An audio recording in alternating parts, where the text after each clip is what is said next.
কি বলবো, আর আমি তো তারা আর বলতে পারি না যে তোরা আমি শেষ করে ফেলবো। এবার ওসমান হাদিকে খুন করার পেছনে এবার রহস্যময় এক ব্যক্তির সংশ্লিষ্টতা সামনে এসেছে। সে ব্যক্তিটি আর কেউ নয়, তার পকেটে টাকা গুজে দেয়া এক রাজনীতিবিদ। ওদিকে ওসমান হাদিকে গুলি করার আগে শুটার ফয়সাল তাকে একটা প্রস্তাব দিয়েছিল, সেটাও ফাঁস হয়েছে। ওসমান হাদি গুলিবিদ্ধ হওয়ার ঠিক আগের দিন তার পকেটে পেছন থেকে এসে একটি টাকার বান্ডিল গুজে দেন বিতর্কিত রাজনৈতিক ব্যক্তিত্ব মেজবাউদ্দিন সাঈদ। পরদিন 12 ডিসেম্বর বক্স কালভার্ট রোডের যে স্থানটিতে হাদি গুলিবিদ্ধ হন, সে স্থান থেকে প্যারামাউন্ট হাইটস ভবনের দূরত্ব 100 থেকে 150 ফুট। আবার এই ভবনেই রয়েছে মেজবাউদ্দিন সাঈদের ব্যবসা প্রতিষ্ঠান। যতদূর জানা যায়, সেদিন নামাজের পর এই বিল্ডিংয়ের সামনের একটি দোকান থেকে চা পান করে হাদি ও তার ভাই রিকশায় চড়েন। একটি ভিডিওতে সংযুক্ত ছবিতে মেজবা সাঈদকে বিভিন্ন ইন্টারেস্টিং চরিত্রের সাথে দেখা যাচ্ছে। এসব বিষয় সামনে এনেছেন অনুসন্ধানী সাংবাদিক জুলকারনাইন সায়ের। নুরুল ইসলাম ছোটন নামের এক ব্যক্তিকে বিভিন্ন সময় সায়ের তার অপরাধ তদন্তে সামনে আনেন। সায়েরের ভাষায়, কুচক্রী নুরুল ইসলাম ভুইয়া ছোটনের বেশ ঘনিষ্ঠ ওই মেজবাউদ্দিন সাঈদ। সাঈদকে একটি ছবিতে দেখা যাচ্ছে নজরুল ইসলাম খানের সাথে, যিনি আই খান নামে অধিক পরিচিত, যিনি শেখ হাসিনার ঘনিষ্ঠ সহচর, হাসিনার ব্যক্তিগত সচিব এবং 32 নম্বর বঙ্গবন্ধু জাদুঘরের কিউরেটরও ছিলেন। এনআই খানের নেতৃত্বাধীন ব্যাংক বহির্ভূত আর্থিক প্রতিষ্ঠান international leasing and finance services limited দেউলিয়া হওয়ার নেপথ্যেও ছিলেন তিনি নিজেই। আরেকটি ছবিতে এবি পার্টির কার্যালয়ে দলটির নেতাদের সাথে দেখা যাচ্ছে মেজবা সাঈদকে। অন্য একটি ছবিতে হাস্যোজ্জ্বল মেজবা কেক খাইয়ে দিচ্ছেন যুবলীগ উত্তরের এক সময়ের সেক্রেটারি ও সভাপতি ইসমাইলকে, এবং পাশেই দাঁড়ানো ঢাকা যুবলীগ দক্ষিণের সাংগঠনিক সম্পাদক ফেনীর সেলিম। ওসমান হাদির পকেটে টাকা গুজে দেওয়ার সময় নেয়া একটি ভিডিওতেও তাকে দেখা যায়। মেজবাউদ্দিন সাঈদ একসময় ছাত্র শিবিরের সাথে যুক্ত ছিলেন, জামাতে ইসলামীর সাথেও জড়িত ছিলেন। বিগত আওয়ামী লীগ সরকারের সময় ছাত্রলীগের সেলিম ইসমাইলের সাথে মিলে অস্ত্রের মুখে দখলে নিয়েছিলেন একটি নোভো ফার্মাসিউটিক্যাল। কথিত আছে, বেশ ছোট পরিসরের একটি রাজনৈতিক দলের অফিসের ভাড়াও তিনি বহন করে থাকেন। যুবলীগ উত্তরের সেক্রেটারি ও সভাপতি ইসমাইলের বনানীর অফিসে ওসমান হাদি হত্যার সাথে জড়িত শুটার ফয়সাল করিম ওরফে দাউদ খানের যাতায়াত ছিল বলেও জানা গেছে। সায়েরের ভাষায়, হয়তো অনেক কিছুই কাকতালীয়, কিন্তু কিছু বিষয় অধিকতরভাবে খতিয়ে দেখা গুরুত্বপূর্ণ। আসা যাক ভিন্ন প্রসঙ্গে। গোয়েন্দা তদন্তে উঠে এসেছে, শরীফ ওসমান হাদি হত্যাকাণ্ড ছিল একটি সুপরিকল্পিত মিশনের ফল। বিদেশ থেকে ফিরে একটি শুটার টিম গঠন করা হয়। টার্গেট বাস্তবায়নে আগে সখ্যতা গড়ে তোলা হয়। এরপর মাত্র 7 দিনের মধ্যেই চালানো হয় প্রাণঘাতী হামলা। হত্যার 12 ঘন্টার মধ্যেই দেশ ছেড়ে চলে যায় মূল অভিযুক্ত শুটার ফয়সাল। গুরুত্বপূর্ণ আলামতও গায়েব করা হয় পরিকল্পনা অনুযায়ী। ইনক্লাব মঞ্চের প্রক্তবক্তা ও ঢাকা 8 আসনের সম্ভাব্য প্রার্থী শরীফ ওসমান হাদিকে হত্যার নেপথ্যে এমনই এক সুপরিকল্পিত মিশনের তথ্য পেয়েছে গোয়েন্দারা।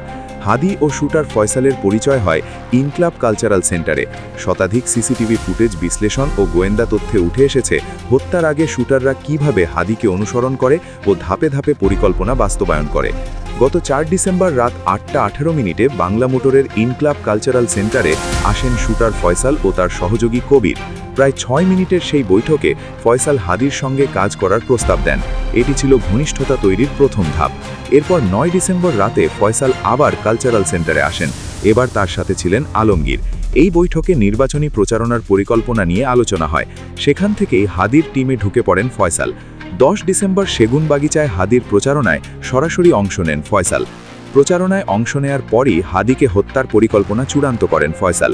মিশন বাস্তবায়নের জন্য নরসিংদী, সাভার, মানিকগঞ্জ সহ বিভিন্ন এলাকায় রেকি করেন তিনি।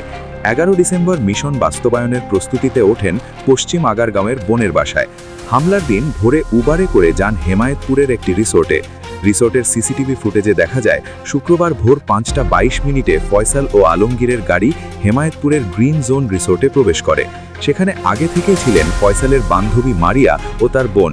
সেখানে হাদির একটি ভিডিও দেখিয়ে ফয়সাল বলেন, তিনি হাদির মাথায় গুলি করার পরিকল্পনা করছেন এবং এতে সারা দেশে আলোড়ন সৃষ্টি হবে।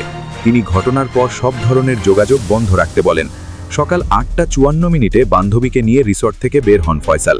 বাইরে অপেক্ষায় ছিলেন আলমগীর। উবারে করে বান্ধবীকে বাড্ডায় নামিয়ে দেওয়ার পর সকাল 11টা 5 মিনিটে আগারগাঁও থেকে মোটরসাইকেলে বের হয়ে সরাসরি যান হাদির সেগুনবাগিচার প্রচারণায়। সকাল 11:15টার দিকে সেখানে পৌঁছন ফয়সাল। প্রচারণা শেষ করে দুপুর 12:22 হাদি মতিঝিলের উদ্দেশ্যে রওনা হলে শুটাররা পেছন থেকে তার অটোরিকশা অনুসরণ করতে থাকেন। দুপুর 12:50 হাদিকে বহন করা অটোরিকশা মতিঝিলের জামিয়া দারুল উলুম মসজিদের সামনে পৌঁছয়। আলমগীর মোটরসাইকেল পার্ক করলে দুজন নেমে আবারও প্রচারণায় যুক্ত হন। নামাজ শেষে দুপুর 2:16 হাদি সেখান থেকে রওনা হলে শুটাররাও পিছু নেয়। দৈনিক বাংলা মোড়ে ডান দিকে ঘুরে পল্টনের বক্স কালভার্ট সড়কে ঢুকে পড়ে তারা।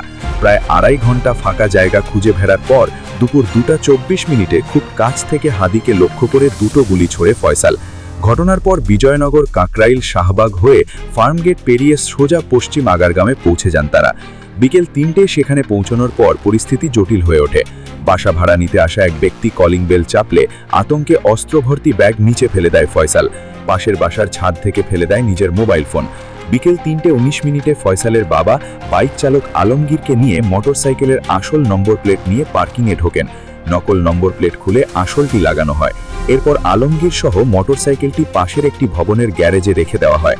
পরে নিচে পড়ে থাকা ব্যাগ উদ্ধারে মই দিয়ে ভাগ্নেকে 2 ভবনের মাঝখানে নামানো হয়। পাশের ছাদে ফেলে দেওয়া মোবাইল আনতেও ভাগ্নেকেই পাঠানো হয়। বিকেল 4:54 পশ্চিম আগারগাঁও থেকে সিএনজিতে করে আমিনবাজারে যায় ফয়সাল। সেখান থেকে উবারে ধামরাইয়ের কালামপুর, এরপর ভাড়া করা প্রাইভেট কারে নবীননগর হয়ে গাজীপুরের চন্দ্রা মাওনা পেরিয়ে পৌঁছয় ময়মনসিংহে। সেখান থেকে হালুয়াঘাটের পেট্রোল পাম্পে যায় তারা। পাম্পের সিসিটিভি ফুটেজে দেখা যায় রাত 11:36 শুটারদের বহনকারী প্রাইভেট কার পৌঁছয়। মানব পাচারকারী ফিলিপস নাল মোটরসাইকেলে এসে তাদের রিসিভ করে সীমান্তের দিকে নিয়ে যান। পুলিশের হাতে গ্রেফতার হওয়া ফিলিপের 2 সহযোগীর বক্তব্য অনুযায়ী শুটাররা ভুটিয়াপাড়া সীমান্ত দিয়ে ভারতে পালিয়ে যায়। শুটার ফয়সালের ফোনের আইপি অ্যাড্রেস বিশ্লেষণে দেখা যায় বুধবার তার লোকেশন ছিল ভারতের মহারাষ্ট্রে এবং সে রিলায়েন্স সিম ব্যবহার করছিল। হত্যায় সহায়তার অভিযোগে গ্রেফতার করা হয়েছে শালক শিপু, স্ত্রী সামিয়া ও বান্ধবী মারিয়াকে। কামরাঙ্গীর চর থেকে বাবা মাকে গ্রেফতারের পর তাদের তথ্যের ভিত্তিতে তারাবোর বিল থেকে উদ্ধার হয় 2টি অস্ত্র। গ্রেফতার হন প্রাইভেট কার চালক নুরুজ্জামানও। পরে ফয়সালের বোনের বাসার নিচ থেকে উদ্ধার হয় হাদিকে গুলি করা 7.65 ক্যালিবারের পিস্তলের গুলি ও ম্যাগাজিন। উদ্ধার হয়েছে কয়েকশো কোটি টাকার চেকও। ডিএমপির মুখপাত্র মোহাম্মদ তালেবুর রহমান জানান, ঘটনার আগে ও পরে প্রধান সন্দেহভাজন ফয়সাল পরিবারের সাথে যোগাযোগ রাখছিলেন। সব তথ্য যাচাই বাছাই করা হচ্ছে এবং এই ঘটনার সাথে আরও কারা জড়িত তা শনাক্ত করার চেষ্টা চলছে। প্রধান 2 আসামি এখনও পলাতক রয়েছে। তিনি বলেন, হত্যায় ব্যবহৃত মোটরসাইকেলটি অল্প সময়ের মধ্যে 8 বার হাত বদল হয়ে শুভ নামের এক ব্যক্তির কাছে যায়। শুটাররা কিভাবে শুভর কাছ থেকে এটি সংগ্রহ করেছে তা খতিয়ে দেখা হচ্ছে।